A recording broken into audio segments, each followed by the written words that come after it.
All right. I went out on a date last night with my wife. My kid, who is with us almost all the time, is in summer camp. So my wife and I were able to go off and see a movie that I've been wanting to see, and I missed it for some reason. But Ocean's 8 is still in theaters, so we went and caught that together last night. So I thought I'd review that for you. I think if you are probably into these Ocean's movies, you may have gone to go and see this. Of course, this is a new take in the Ocean's pantheon of films, the Ocean's franchise now, with all female leads, with Sandra Bullock in there and Cate Blanchett as the two mains. They're kind of the George Clooney and Brad Pitt working together, but of course Rihanna's in there, Anne Hathaway is in there, Sarah Paulson is in there, Helena Bonham Carter, and it basically deals with Sandra Bullock, who plays Danny Ocean's sister. She's sent away to prison for a long time. It runs in the family, apparently, this conning people and stealing. So she gets sent away, and while she's in prison, she kind of plots her revenge on why she was sent away, but also concocts this really incredible plan involving stealing some amazingly precious and valuable jewels right off of the neck of a famous person in the Met, in a very big public event in the heart of New York City. And so to do that, she of course assembles 7 other people into part of her thieving troupe, and they plot this caper to pull off this big heist and grab these jewels.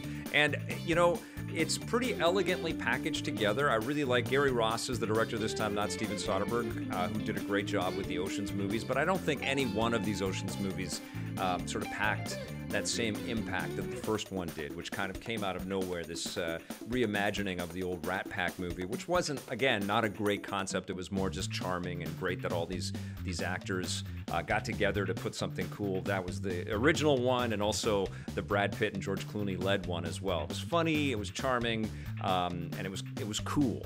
And they sort of leaned into that for the sequels, and they got a little less cool as they went on, But I think it's a great idea to kind of re-envision everything and sort of put a female perspective on all of this stuff. I think that's great, and I also love these performers. They have unbelievably great chemistry together, especially Cate Blanchett and Sandra Bullock. I'd watch them as buddies in anything. They're fantastic actors, and they do have some good lines. But everybody is super cool in this movie, and one of the issues that I have with the film is there is not really this sense of danger. There is not really this sense of a chase. There is a little bit of a chase in there. I'm not going to spoil anything here, but it doesn't really feel like there's a lot of danger, and that's a big issue here, and I think that's one of the main problems. When Ocean's 11 came out, we didn't really know how things were going to turn out, and it kind of created a language for its own franchise, which it is now. But now that Ocean's 8 picks it up, it doesn't really deviate enough from that familiar kind of cool aesthetic that we have come to know, and because of that, there really isn't a lot of surprise, and the surprises that are in there feel a little cheeseball, and they feel not especially well planned out or thought out for the caliber of talent that's on hand here. I did like the framing. I did like the kind of eavesdropping camera angles that we have as the conspirators are kind of putting their plan together, like peeking in through restaurant windows and stuff there. New York looks fantastic in here. There's seedy nightclubs, and there's really opulent, beautiful galleries and these beautiful places that the actors all get to sort of spend some time in, apartments and things. I loved all of that. It's heavily weighted towards the fashion world for sure. Vogue magazine even has a cameo in here. Anna Wintour, or Winter, I don't know how to say her last name. She's got a little cameo in here. So it's really kind of trying to show a different world, whereas the Ocean's movies, I think, kind of showed casinos and some of the criminal underbelly that might exist there. This is a little bit more about the conceits and the phoniness that might exist in sort of the fashion world, and I liked all that. Anne Hathaway is terrific in here as this hapless starlet that gets roped into this adventure. I think she's She's really terrific in here. Has really funny lines.